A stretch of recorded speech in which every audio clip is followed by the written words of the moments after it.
session today. This session is devoted to the school mathematical problems from the different countries. Why we organized this session by our Department of Random Processes of Institute of Mathematics, Ukrainian Academy of Sciences. It is continuation of the Kiev Mathematical Festival, which was organized by our department together with school leader from Kiev and Kiev Polytechnical Institute, Physics and Technic University.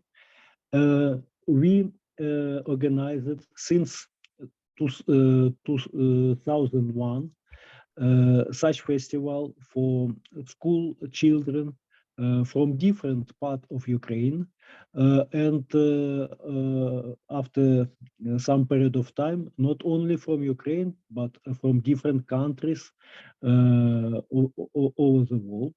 The teams visited Kiev for a week in the May, and we solved some problems, discussed problems, and have a pleasant mathematical time. To continue this tradition, we at least do what we can, and we decided in this year to invite young mathematicians from different countries to speak about mathematical problems which were interesting for them and which they faced during their education in school. Today, our speakers are Alexander Weiss from Germany, Naoufel Salhi from Tunisia, and Qingsong Wang from China, and from Ukraine, Yurii Miniailyk. So we will begin, and the first speaker will be Alexander Weiss. Please, Alexander. Hello. Hello. Okay, you can hear me. Very nice.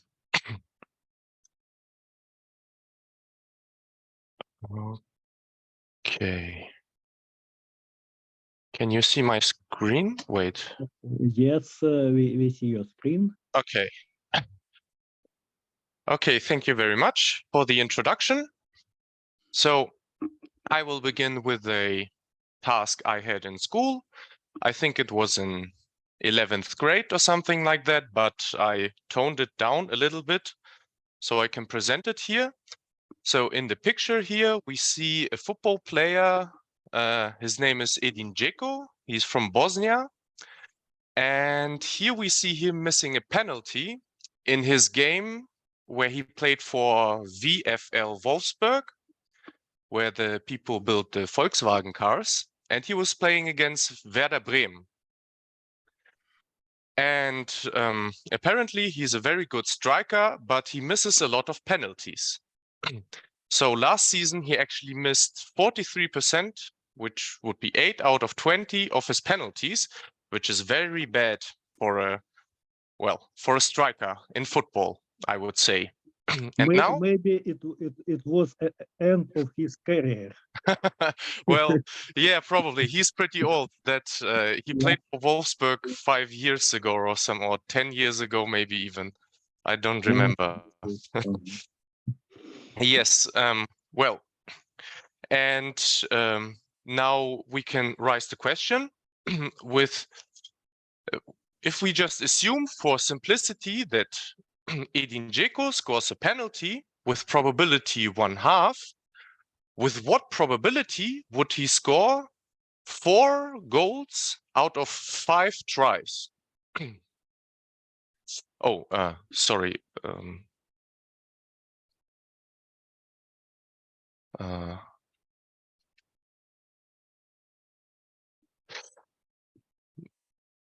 Hello? Oh, yeah, sorry, I wanted to show myself. So with what probability does he score 4 goals out of 5 tries? In a penalty shootout? As you all know, in a penalty shootout, you only shoot 5 times. Usually there is 5 different players scoring it. But what if you would try all the penalties. Only this guy. Yes, yes, exactly. Okay. And how do we approach this problem? So, first of all, we know that there are different outcomes possible if you want to score 4 goals out of 5. So, for example, you could miss the first one and then score all the others, or you score the first, miss the second, and then score the rest again. So, before we begin to compute the entire probability, let us just focus on one outcome. So here I have, I try to draw a graph which would show this, and we will look at the probability of only missing the last shot and scoring the first 4. So on the left-hand side, I have the hit probability, which is 1/2.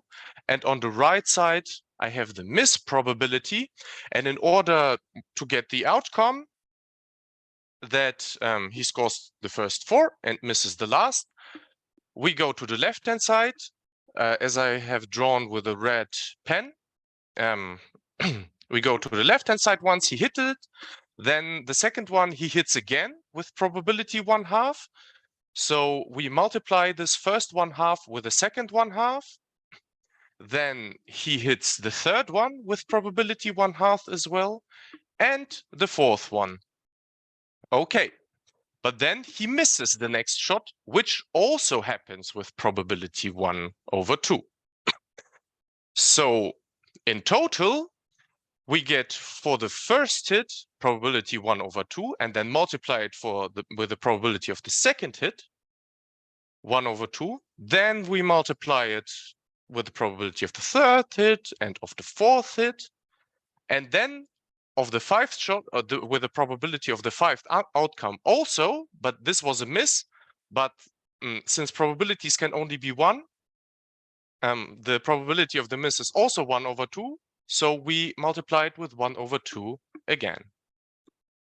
So in total, we get for the probability of one outcome, 1/2 to the power of 5. Okay, now since we computed the probability of one outcome, we have to consider all the different outcomes. And as we can see, the probability of each outcome is the same. So no matter whether I missed the first one and then scored all of them, or missed the third one, the probability will always be this 1/2 to the power of 5. Mhm. And therefore, we only have to count the number of possible outcomes. And in this case, the number of possible outcomes will be 5. Why? We have to count, how many possibilities there are that I miss one shot. Well, we can also count the outcome, what probabilities there are to score 4 goals, but missing one shot is easier to do in your head. So let us do this in our head first. So you have the possibility to miss the first shot. Then you could also miss the second, the third, the fourth, or the 5th one. So in total, we will only have 5 possible outcomes.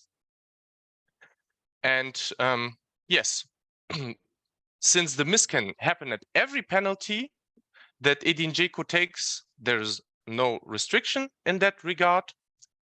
The number will be 5. And actually, we choose, we make a choice of 4 out of 5 possibilities in total. So we want to fix 4 things. So 4 hits out of 5 possibilities in total.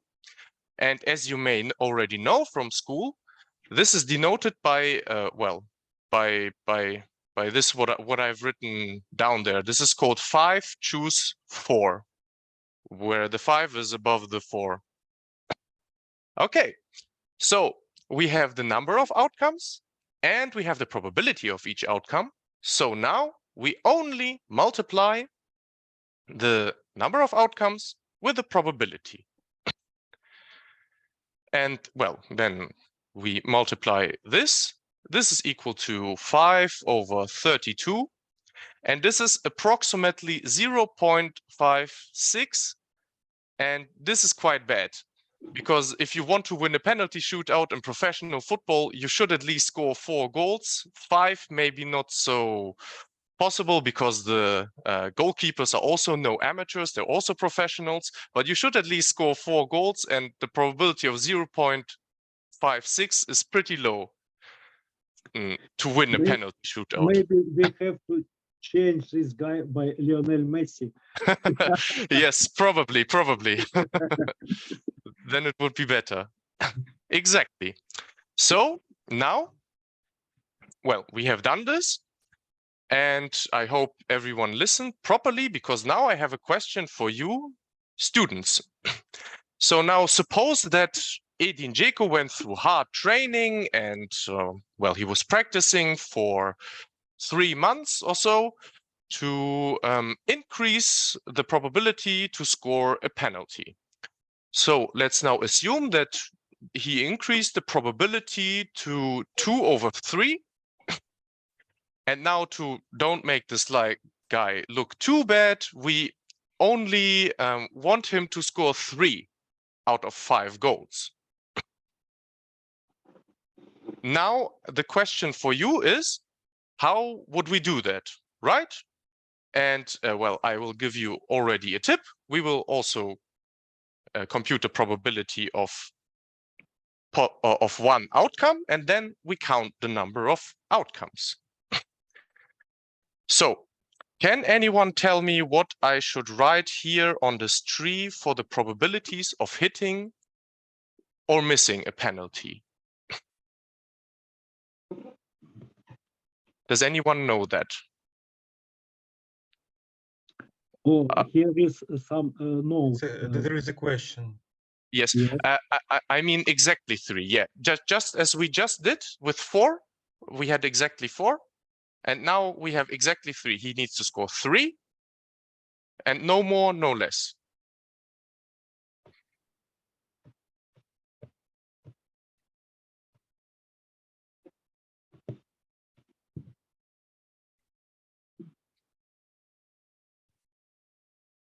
And the first step would be the probability of one outcome. So maybe I give you a little time to think what I should write here as the probabilities.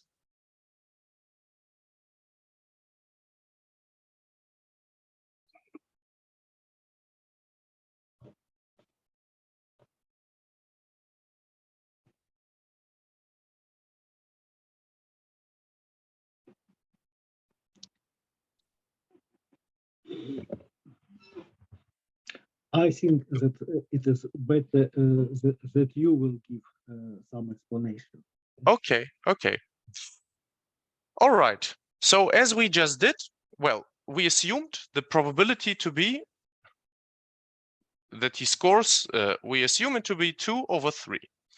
So here on the left-hand side, we would,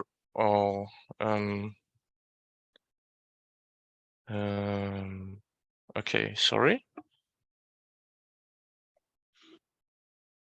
So here on the left-hand side, we have 2 over 3. I hope you can read that. And the counter probability would be 1 minus that. And that is 1 over 3. Okay.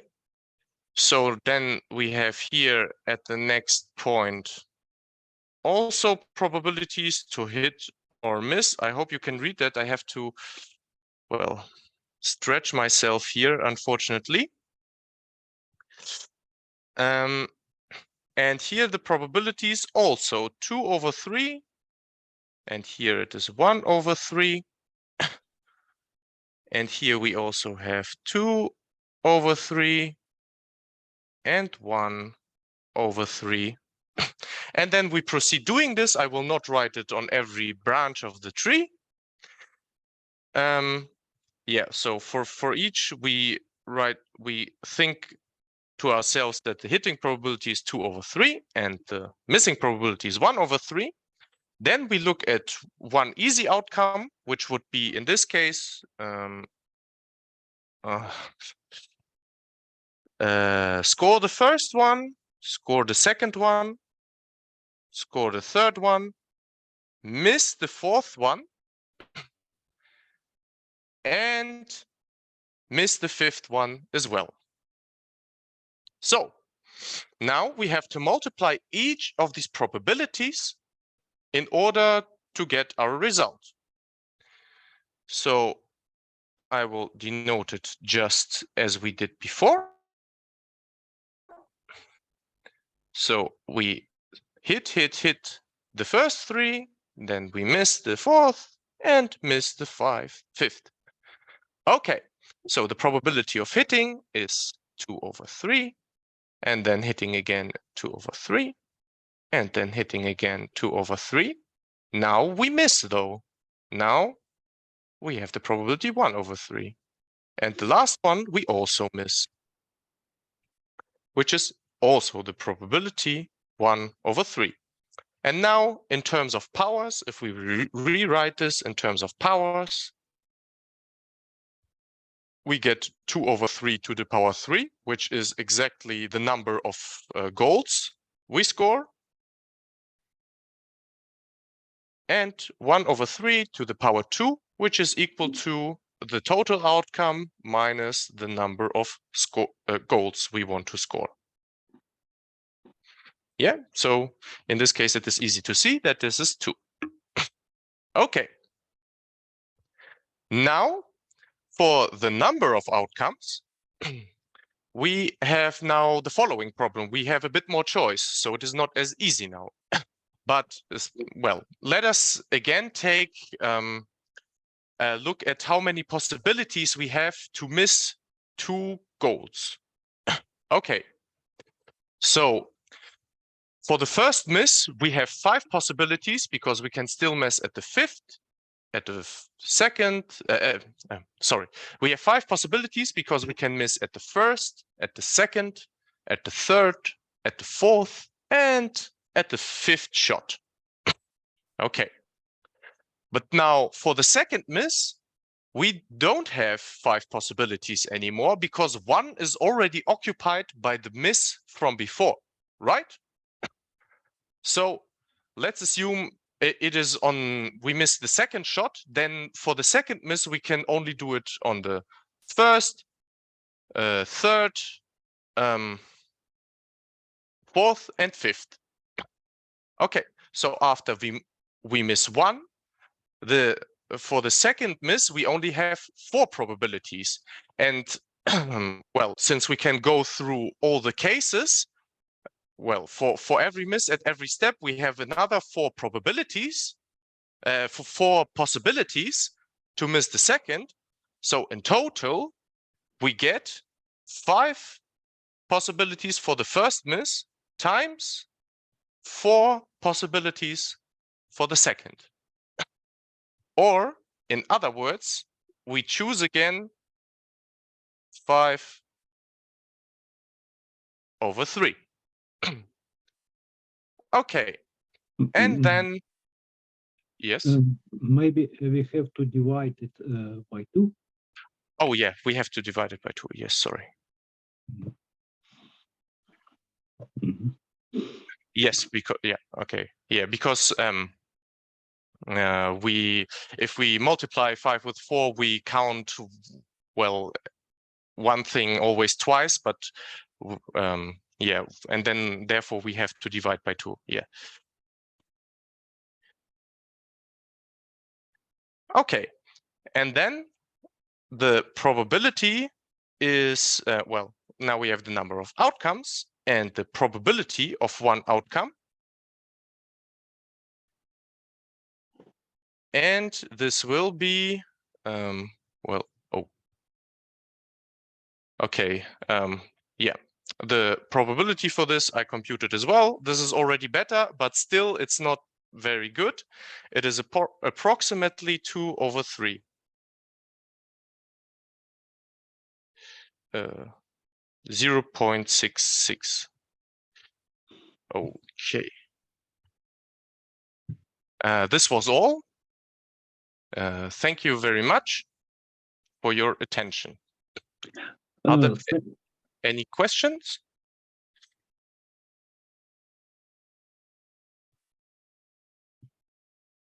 Okay. If there are no any questions, I have to comment that this is this problem is just a beginning, very very large set of problems related to random walk, and I must say that now Alexander is a PhD student in Leipzig University, and he studied families of Brownian motions, not random walk, but Brownian motions, which are connected one with other. And this is a rather complicated object, but in the beginning we have this bad guy Edwin Zakor with his missed penalty. Thank you very much, Alexander. And now we will go to the next talk. Next speaker is Naoufel Salhi from Tunisia. Please, Naoufel. Okay, thank you. Let me share my screen.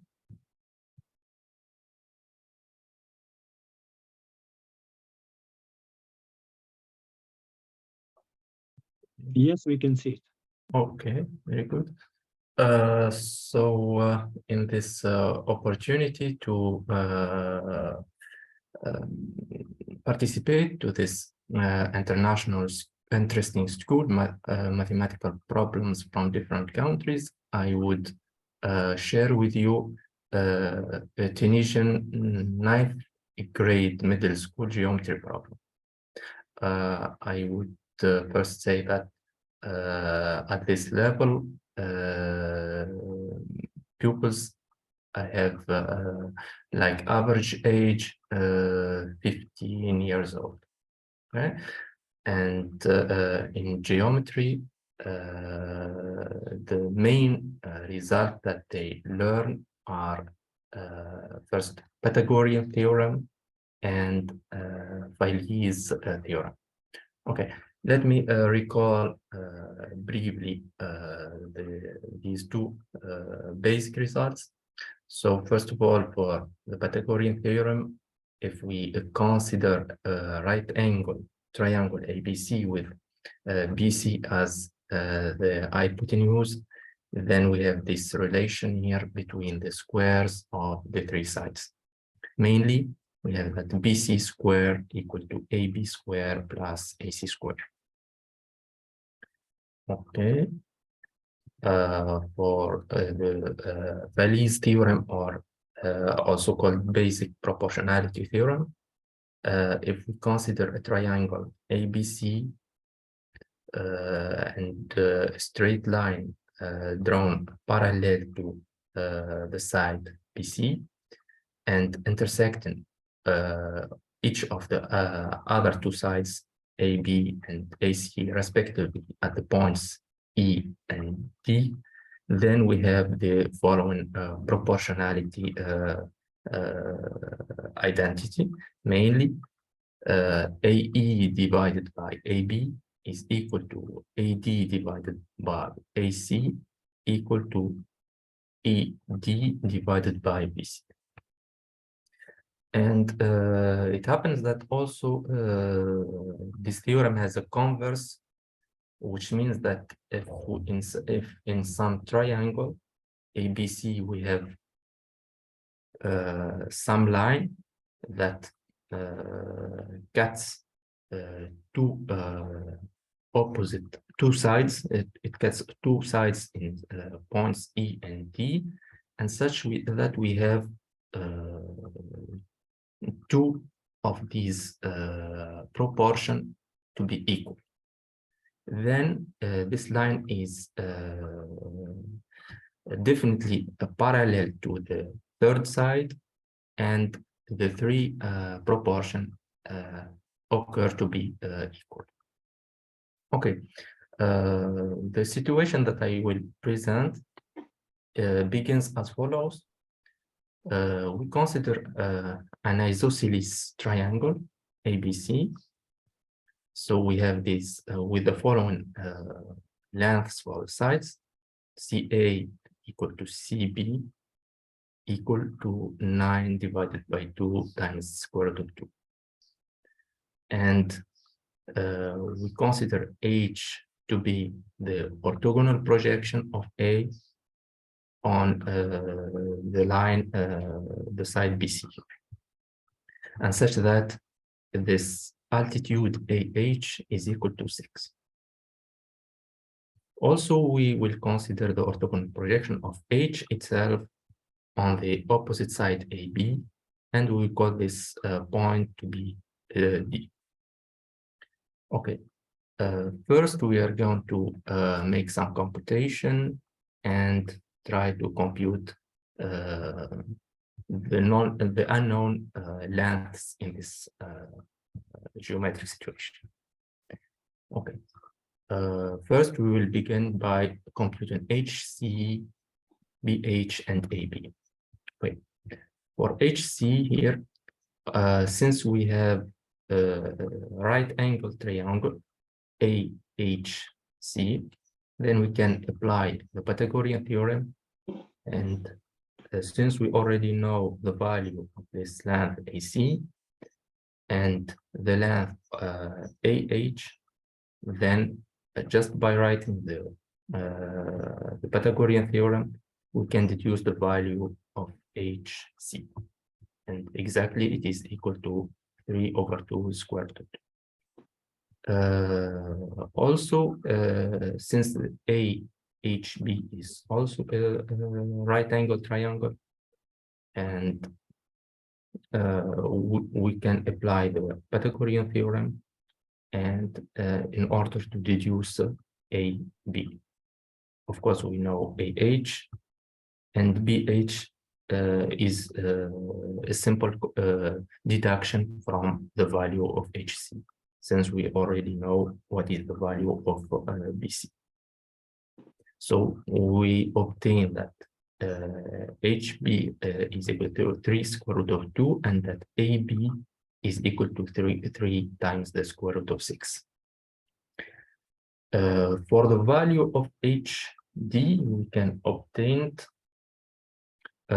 again by using the fact that this triangle AHB is a right angle triangle, and so we can compute its area in two different ways.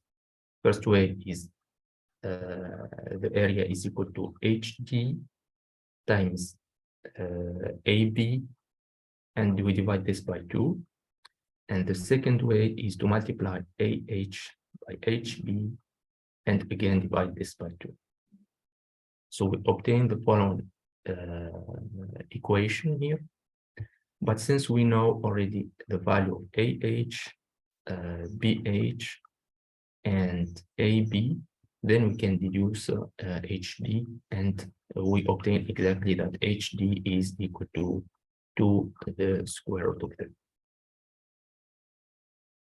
Okay, we also can add some other computation and deduce the value of BD and AD. Again, we have a right angle triangle, which is HDB, and we already have the value of HG and the value of HB. So by writing the Pythagorean theorem, we can deduce also the value of BD, which happens to be equal to square root of 6. Finally, AD can be obtained from the value of AB, 3 square root of 6, and the value of BD, which is equal to the square root of 6. Okay. Now, next, we will draw a new line from this point H, and which is parallel to the side AC. And this line will intersect the side AB at the point A. Again, we have new lengths to compute. But in this case, we are going to apply the Weiss theorem to the triangle ABC, since we have EH is parallel to the side AC.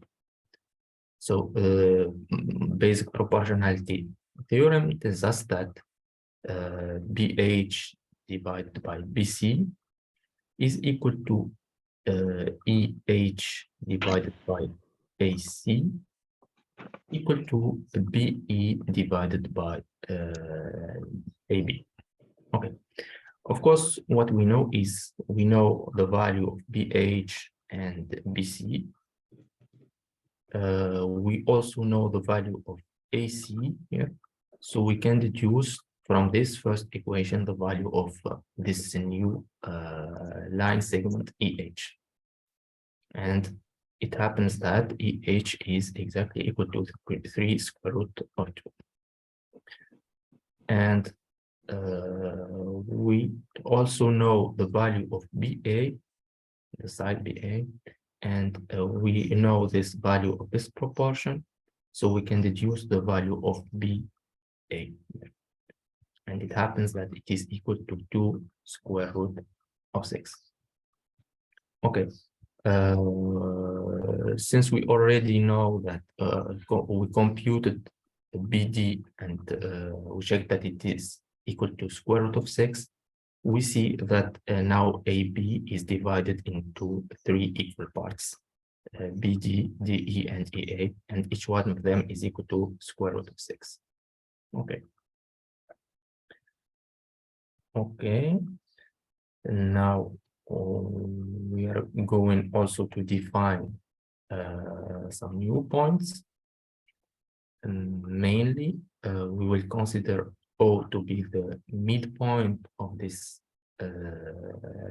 line segment AH, and K to be the intersection of the two lines OD and EH. Okay. First of all, we can compute the distances between O and A, O and D, and O and H. And this is a consequence from some property of the right angle triangle. We have that ADH is a right angle triangle here, and this O is the midpoint of this hypotenuse. So these 3 distances here are equal. So OD will be equal to OA equal to OH, and we have the value of AH to be equal to 6. So these 3 sides have lengths equal to 3. Okay. Now we will focus on this point K here, and what we are going to show is that these 2 lines EH and OD are in fact perpendicular, so that we have a right angle here at this vertex K. Okay. To prove this, we are going to use some angles to make a reasoning over many angles in this situation. Okay. Okay, first, if we look to the triangle EH and B, we see that from the computation that we made just in the beginning, that EH equal to HB. So this is an isosceles triangle, and we already also showed that BD is equal to DE, so that D is the midpoint of BE, and so HD is the perpendicular bisector of the line segment BE, and at the same time it is the angle bisector of this angle BHE. And so these two angles in red I have equal values. KHD is equal to DHB. Okay, now if we look to this angle here, DHB, and use the fact that this triangle BHD is a right angle triangle here. So these two angles, the one in red and the one in blue, should sum up to 90 degrees. And so DHB is equal to 90 degrees minus HBD or HBA, the same. Okay, now if we use the triangle ABH, which is also a right angle triangle in the vertex H here, then these two angles, the one here in blue and the one in red here, should sum up also to 90 degrees. And this yields this equality that 90 degrees minus HBA is equal exactly to BAH. Okay. Now, if we use the triangle OAD, and this is a triangle which is also isosceles, since we have checked that OA is equal to OD equal to 3. So these two angles in red should be equal also. And so this angle BAH is also equal to the angle ADO. Okay. Okay. Now again we have another right angle triangle which is HDA. Is right. It has a right angle here in D. And so the sum of these two angles here, the one in red and the one in blue, should be equal to 90 degrees. Mainly ADO is equal to 90 degrees minus KDH. Okay. Now, if we sum up, what we found is that KHD, this small angle in red, is equal to 90 degrees minus this angle in blue. And this is this means exactly that HKD is a right angle triangle, and that this angle here in K is right angle. And this proves the perpendicularity of these two lines, OD and EH. Okay. Okay, next we will add more points to this triangle and see what also we can explore in this situation. Okay, first we are going to consider the point M to be the symmetrical of E with respect to the point O. This means that M is such a point such that O is the midpoint of the line segment EM. But you draw M exactly on the AC. Is it right that M will be exactly on this interval? Yes, yes. For the moment, I will not use this property that M belongs to AC, but it happens to be true, and I will keep this just to the end of the this presentation. Yes. Okay. Yeah. Okay. And I will define S, point S as the intersection of the line AH, this attitude, and this line BM. Okay. Also, I will draw a line from E, which is perpendicular to the side BC, and this line here will intersect OD at the point R and DM at the point J. Okay. Okay. Now, what exactly we will prove is that this quadrilateral OMSR, it happens to be a parallelogram. Of course, in the picture, there are too many interesting things, or maybe also other parallelogram, but we will just show that this one is a parallelogram. Okay, to do this, I propose to do it in two steps. First, we will show that the sides OR and MS are parallel. And second step, we will show that they have equal lengths. Okay, first, why are they parallel? So if we consider the triangle EMB,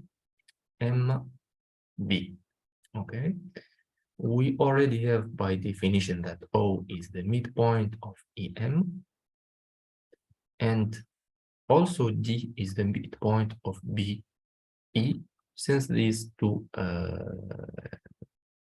line segments have equal lengths. And so by the converse of Salhi's theorem, we see that first that EO divided by EM is equal to 1/2, ED divided by EB is equal to 1/2. And so by the converse of this theorem, we can deduce that OD is parallel to MP, which is the same as OR is parallel to MS. Okay. And now, what about the equal lengths? So first, let us focus on the triangle EMJ.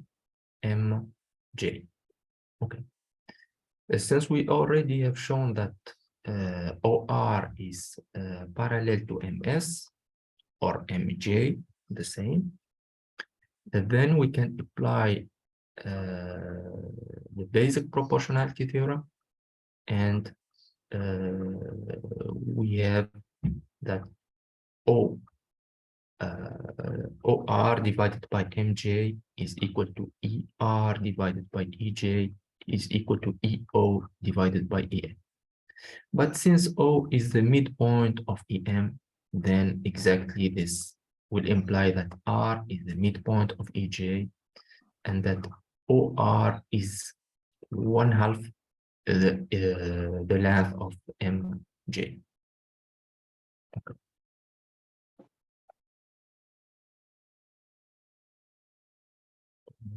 Okay.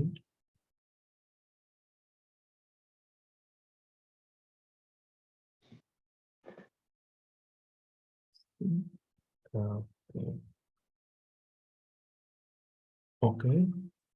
OR and yes. Maybe what I just said is this second argument here. Okay, I come back to the first argument. Again, in the same triangle, we already have also that OS is parallel to the side EJ. This is due to the fact that this line here is perpendicular to BC, and that AH is also perpendicular to BC, and so these two lines here are parallel. So by applying Salhi's theorem to this triangle and using these points O and S, we deduce that since O is the midpoint of ME, then also S is the midpoint of MJ. Okay.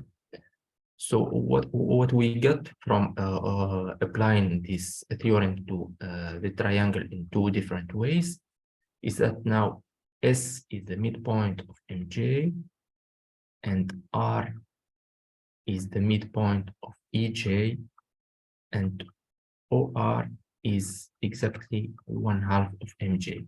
So OR will be equal to MS and equal to SJ. In particular, this shows that OR is equal to MS, and which finishes the proof that this quadrilateral here is exactly a parallelogram. Okay. Okay. This is the last question that I proved here, but it happens that there are more things to be explored in this triangle.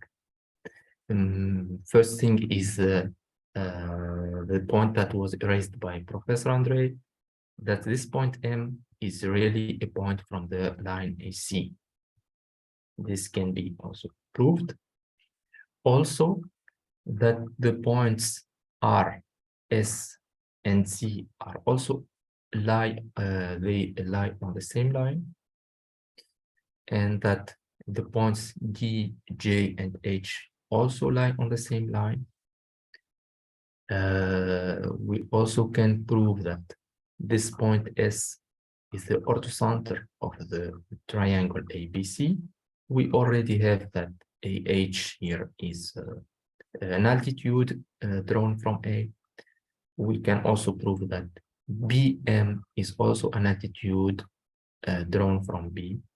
And so S is the orthocenter of the triangle ABC. We also can compute the value of these small segments here, like OE, MO, and the other side, which are parallel to them. And it happens that these segments, OE, OM, is equal to square root of 3, like also SR, HJ, and GD. The other segments that appear, for example, OR and SJ, MS, RD, they are equal to 3 divided by 2, the same as well as this vertical also segments OS, ER, RJ, and SH are also equal to 3/2. Also, we can show that this line here, C, that joins C, S, and R, is exactly the perpendicular bisector of the line segment AB. Okay, and maybe and also that this symmetric image of the points A, E, O, and M with respect to this line are exactly B, D, J, and H. Maybe who knows? Also, here I did not draw this point K that we discussed before, but maybe if we add this point K, we can also have other question in this triangle. Okay, this is all what I have for you, and thank you for your attention. Thank you very much. Maybe some questions. If not, I must say that it is a very nice problem, because we start from very simple object, but with a special relationship between length of the its sides, and it occurs that it is very rich, and we have a lot of we have to apply a lot of different facts from geometry to get a nice relationship in this triangle. And I must say that now Naoufel Salhi is assistant professor in Tunisia. Also, he had additional work at the École Normale Polytechnique. This is a well-known French polytechnic school, which has a department in Tunisia. Naoufel prepared his PhD thesis partially in Kiev, and we started to study with him the self-intersection time of Brownian motion, and exactly as in the case with this triangle, it occurs to be very rich objects, and now the a variety of questions which we can discuss arise, and we have a lot of very interesting results. Maybe this way of thinking is caused because of Tunisia is a very old country with a very rich history. By the way, when I visited Tunisia for work, not for recreation, I was living in Nabil, and Nabil is a city with a long history. It was Neapolis from ancient Greek, and by the legend, it is a source of poetry, and poetry is very close to mathematics. So maybe this is the reason why Naoufel studied mathematics. Okay. Yes. Thank you very much again. And Thank you. we will go to another talk. Next speaker is Qingsong Wang from Jin University, Changchun, China. Please, Qingsong. Okay, thank you very much for your introduction. Okay, I will share my screen now. Yes. Yeah. Can you see? Yes, we can see it. Yeah. Okay.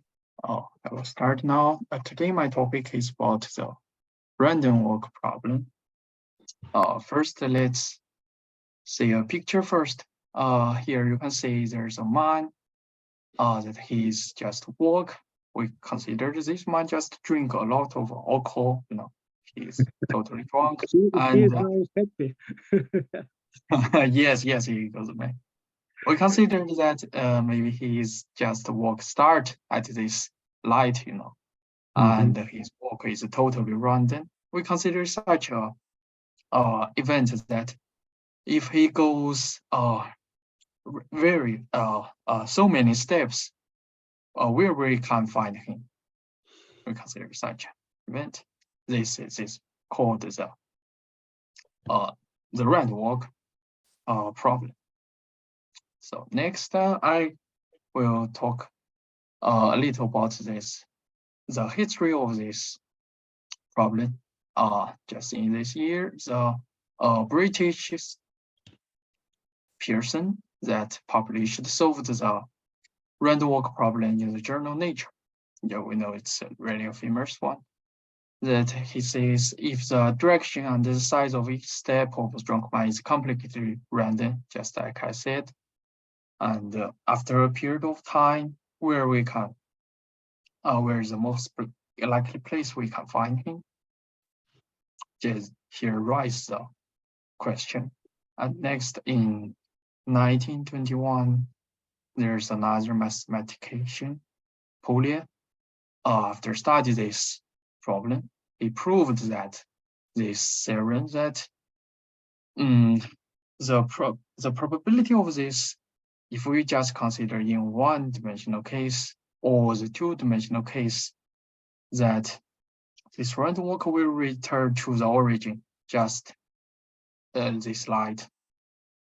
Yeah, if we consider it to be one-dimensional case or two-dimensional case, eventually this man will go back to this light.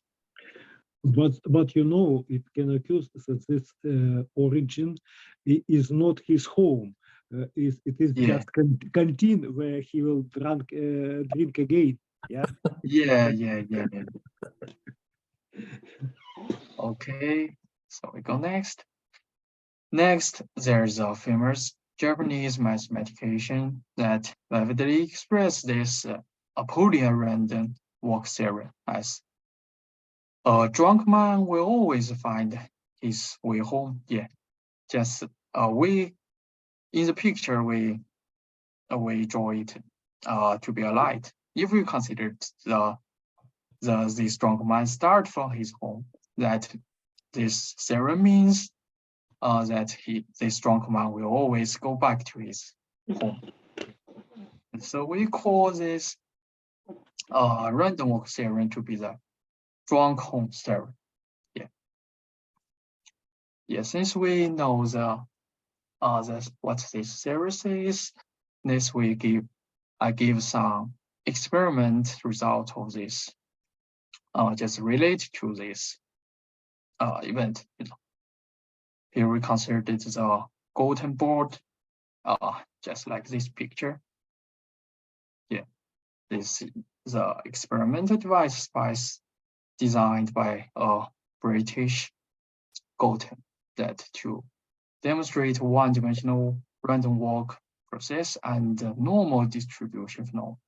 What it says, if here is a ball just fallen down here, yeah, you can see there's so many points that when the ball that just hits this point, it have equal probability to go this way and this way.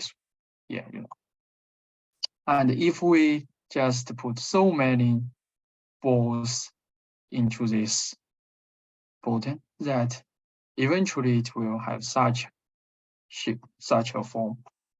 You can see here's so many balls just in the center of this ball, and there will be less if it's far from the center.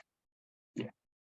So here just some explanation that each dot on the golden ball represents the nail nailed to the board, with equal density between the nails arranged in the triangular pattern.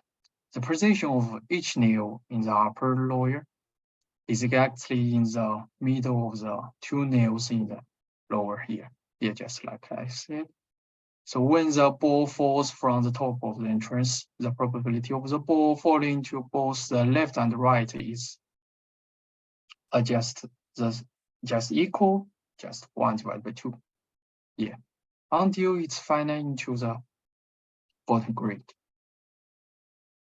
Yeah, just like I expressed, the falling process of the ball is equivalent to a one-dimensional simple random walk. Yeah, we can consider it to be just you can consider it to be a simple one-dimensional random walk. You can say it have equal probability to go this way and this way. If we just consider in just one line, go this way will be just go left, and go this way will be just go right. So we can consider the other thing. If we put a larger balls just down to the bottom, one by one, as long as the average of the gold board is large enough and the number of nails is large enough, the ball fall in the bottom grid will form a bell shape, just like I show in the picture, similar to this normal distribution curve. Yeah, in the middle and the low on the both sides. Will centrally in the middle and will to below on the both sides. And if the area of the golden plate is large enough, the ball will gradually spread to the left and the right during the falling process, indicating that the one-dimensional random walk ball is far away from the origin. Yeah. Next, we give an expression of this random. This random walk is a basic stochastic process. It's totally random, used to describe the dynamic random phenomenon in the description of stochastic process. Dynamic random phenomenon such as we say this, the broad motion of suspended particle in liquid smoke diffusion in air, a random walk area of this. Yeah, this is just you can see there are so many places we can see it. Just be the random walk method model. Yeah. The mathematical model of one-dimensional simple walk, we can just use this formula to describe it.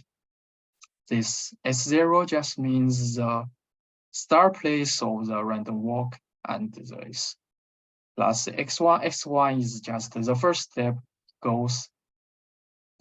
We give the x k will have such a form, have equal probability to go left and right, and we just denote to go left to be -1 and to go right to be +1. And here shows a result of the random walk, and you can see it's just the same as this picture. Yeah, you can see. Two goes like this. The shape is same as it. One. This figure shows a large number of sample tracking simulation curve of one-dimensional simple random walk. Yes. And you can see from the figure, it can be seen that for many sample trajectories, they move away from the orange with the increase of step number, and just means it goes, if the drunk mind goes n step numbers, as the experiment shows, this drunk mind will go far away from the origin. Yeah, this is what this picture tells us. So this is different from what we talk at the beginning. What we talk at the beginning is the drunk man will always go back to the origin, but the experiment shows that the drunk man will eventually go away from the origin. So this is contradictory of the experiment, or the people just get at the beginning of this learning. This is a very interesting question. So next, we just give the description of this. We prove that what we give at the beginning, that the simple random walk in one-dimensional case, this is the most simple case, that the random walk will come back to the origin infinitely often, and we also call it its recurrence. If we use a formula to use this, just use this. This IO just means infinitely often. Just the drunk man goes n step if the n tend to infinity. This probably will equal to 1. What we assumed before is that this mind go left and go right to be equal. Here we just give this go left and go right to this symbol to show the probability.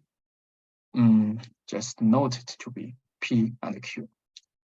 That we know that if this drunk mind finally returned to the origin, then he must have taken an even number of steps. Yeah. If it's not even number, he can't go back to the origin, obviously. Yeah. And then the number of steps forward will eventually equal to the number of backward. Here, sorry, it's my mistake. This go forward, we can just understand to be go right. This backward, we can understand to be go left. Yeah, we must go, every step, this man need to go right or left. we need the number of step go right equal to the left, then this map will go back to the origin. This is obviously question. Yeah. So here we just assume that the strong man walked 2n steps and then he back to the origin. It's the whole. And this question will turn to a Catalan number counting problem. And for this number, it has a formula, and I see here is the combination number, just like the Alexander already explained this one. And maybe some of you know about this. And so we just get the this number, and then we consider this probability.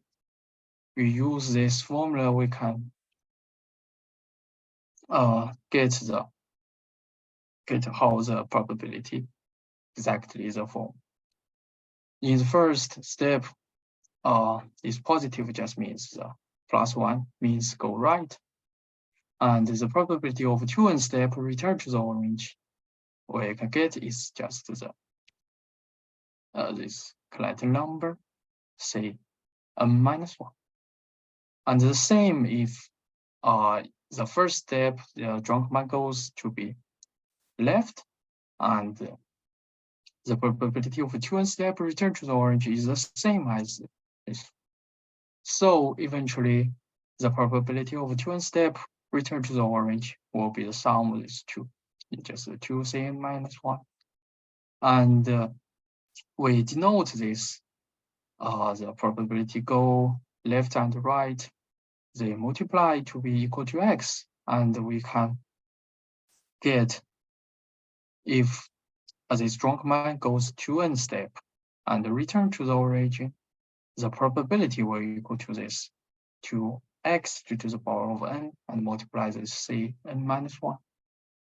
And so if we count all the probability of this n, it will be a sum of this number, and so this is the probability we considered. And here is the formula for the counting numbers. So we get our probability will equal to such a Sx. If we consider this Sx to be a function of x, here we just first step we take this counting number in, and we just do some technician of this. We can get such a form, and we see it to be a function to be x. And next we use this derivative. Maybe some of you didn't know this now, but after you going to college, you will know this. So maybe I just don't explain more about this one. Just say that we consider the derivative of this Sx. It will have such form, and then we reverse this calculation. We can get the integration of this one, and this integration of this one is exactly the Sx. The Sx is exactly the probability we considered.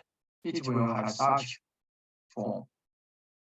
And we already know that the x is equal to the p multiply q, which is the probability the drunk man go left and right. If we just consider that they have equal probability to go left and right, they both equal to the 1 divided by 2. We take this in, we can get this Sx will eventually equal to 1. So this is eventually tell us the probability of this will equal to 1. So this is all for the proof of this. Random walk will come back to the origin infinitely often. We also call it the recurrence. So this is all for the proof. Yes. And also this is all for the talk today. Thank you very much. Okay, thank you. Maybe somebody have questions?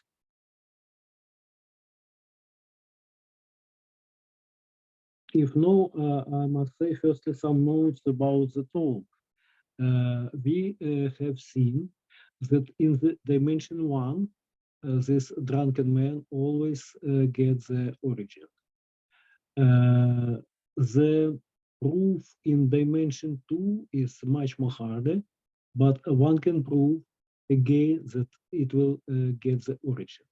But it occurs that if we consider not drunken man, but drunken monkey in the dimension 3 or greater, then it occurs that she goes away with probability 1. So it is interesting that simple random walk can recognize dimension. Also, it must be noted that despite that we have that this guy will get origin, the time when he will get origin has no expectation. So it is a rather long time to wait when he will get back.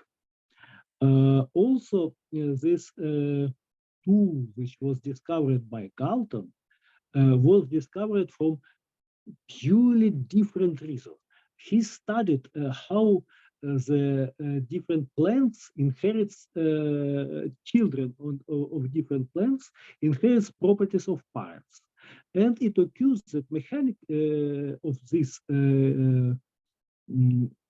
process is very similar to the random walk. So he discovered those tools and discovered some normal distribution inside. I must say that now Qingsong is is my PhD student in Jilin University in Jiangsu, and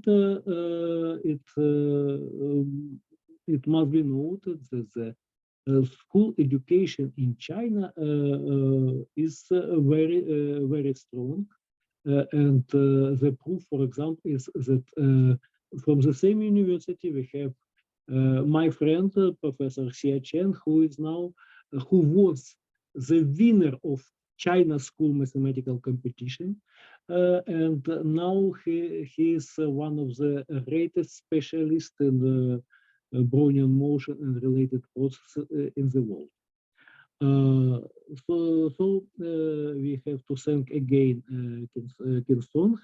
And now let's go to our Ukrainian representative, Yurii Miniailyk. He is not finished even his school studies, but he will present what we here in Ukraine can do in school years. Yurii, please. Yes, thank you. Now I will demonstrate my presentation. One moment.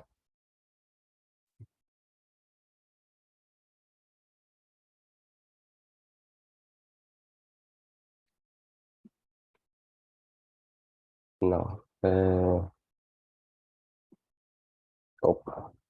you see the presentation? Yes. So let's begin. As told Andrei Anatolievich, I'm not finished school yet. However, I got some results from the topics of knot theory. And today I want to tell you about Ehrenfest model for random knots.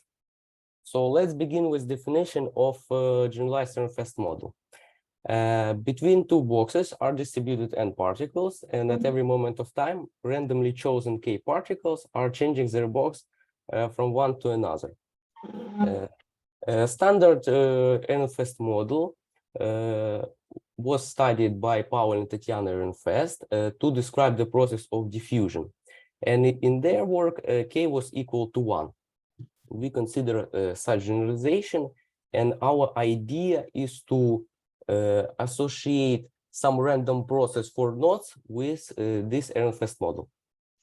So firstly, we need to notice that all states of this model we can describe as points on hypercube of dimension n if we describe location of every particle by plus minus 1. Then transitions between the states of this model can be described as random walk on hypercube. So next, we'll tell about what is the knot. We will say that knot is a closed continuous curve in space, and link is a union of knots which not intersect.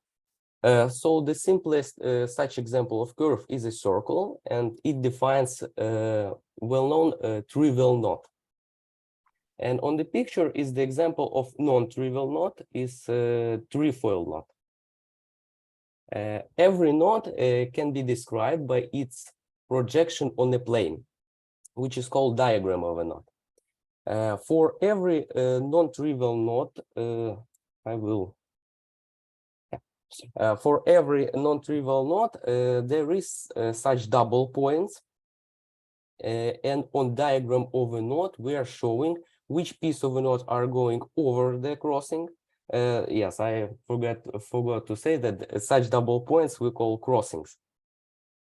And on the diagram of a knot, we are showing which piece of a knot going over the crossing and which piece of a knot going under the crossing. And we will study the knots, not the knots in the space, but as a diagram on a plane. The next, we will say that there is two types of crossings. The first one when it intersects like this way, and the second one in the other way. And we will note every type of crossing by letters epsilon, which can be equal to plus or minus 1. Now we are ready to define Ehrenfest model for random knots. Suppose knot K has D crossings, and K is a number from 1 to D minus 1. At moments of time E from 1, 2, and so on, we randomly change types of some K crossings. So as shown on the picture, we take trefoil knot, and at every moment of time, we change K crossings when K equals to 1. So firstly, we change type of this crossing, and secondly, we change type of undercrossing. Again, we can describe all possible states of a knot by vectors from hypercube minus 1 to the power of d. In other words, we can describe all possible states of a knot K for this model as a set K from epsilon, where epsilon is all vectors from this hypercube minus 1 to the power of d. I need to tell that actually it's a pretty hard problem to answer what knots will mostly appear during this process. So we will ask more simpler question, what behavior have some variables associated with these random knots. As an example of such variables, it's a Kaufman bracket. Kaufman bracket, it's a polynomial associated with a knot general link defined by 3 rules. Firstly, Kaufman bracket of a trivial knot is equal to 1. Kaufman bracket of a link with a union of trivial knots. So we are considering it like we have a link in some part of space, and in other part of space, we're having trivial knot that don't intersect our link. Then Kaufman bracket of such a link is equal to multiplication of such coefficient minus a squared minus a to the minus 2 multiplied by Kaufman bracket of a link L. And the third rule is how we can split the crossings and eventually simplify our knot to the one with less number of crossings. And then we can actually see that every knot, we can for every knot find the Kaufman bracket using first this third rule and splitting all the crossings, and then using the second rule to the remaining circles. Let's check some examples to verify that. As an example, first example, it's a Kaufman bracket of such rotated 8. So we are considering this crossing, and we're using third rule. Then our Kaufman bracket splits into, firstly, it's A multiplied by Kaufman bracket of 1 circle. So we split it like that, and we get 1 circle. And in the second term, we get A to the minus first power. and we get 2 circles if we split this 8 in such way. And then the Kaufman bracket over circles equal to 1, and Kaufman brackets over 2 circles. From the second rule, it's minus a squared minus a to the minus 2 multiplied by 1. So after adding, we subtract a and get the result minus a to the minus third. The next example, it's a well-known Hopf link. It's 2 circles that intersect in such way. And its Kaufman bracket, we can calculate, firstly, we are looking at this crossing. And again, using third rule, we are splitting it in 2 ways. Firstly, we get such knot. And secondly, we have such knot. And if we take a close look, we will see that these knots actually pretty similar to what we have looked before. And they're calculating the same and have a pretty close answer. So first one, you have the result of minus a cubed, and the second one is minus a to the minus third. Actually, the same as in previous example. And adding this, we get the final answer.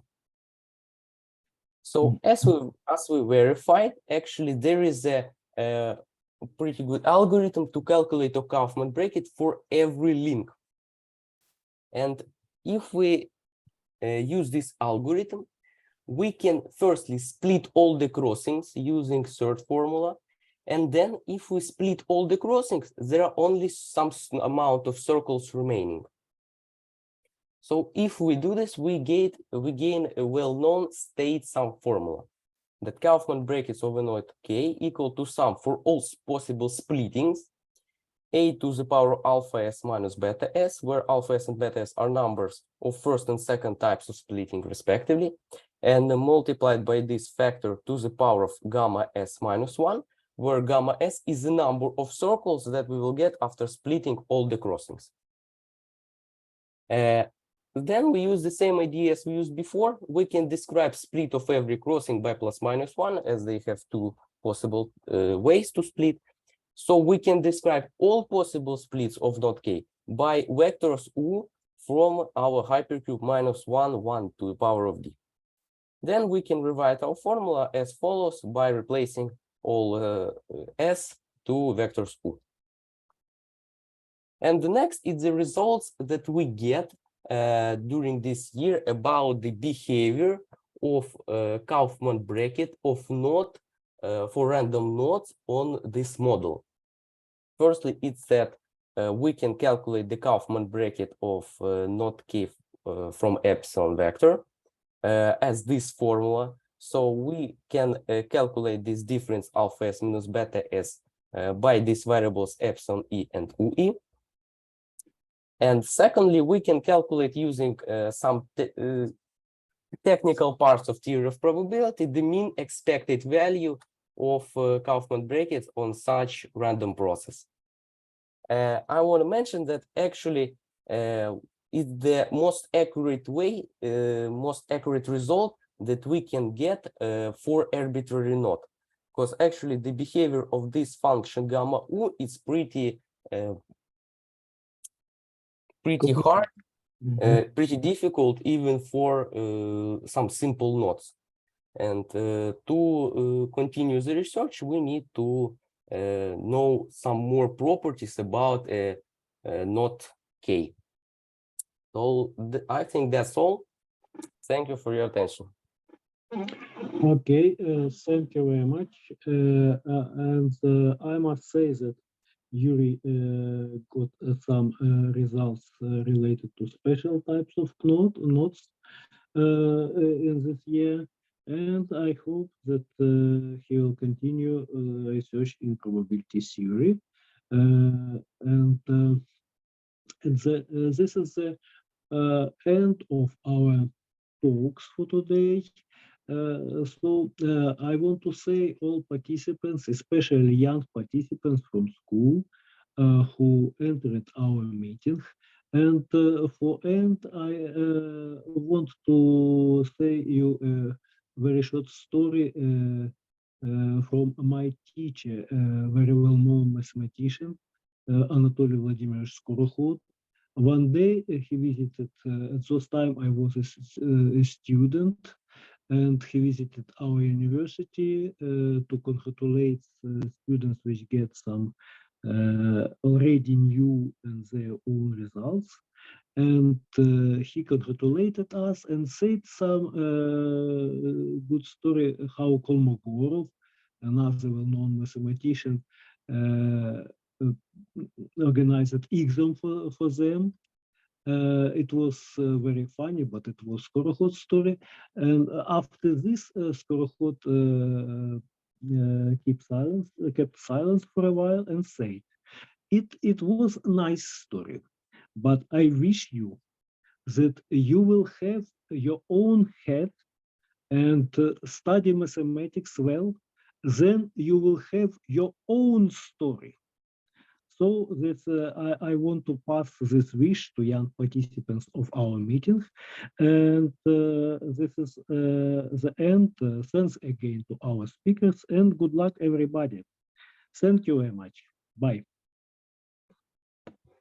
Goodbye. Bye. Bye. Thank you. Goodbye. Goodbye. Thank you. Bye.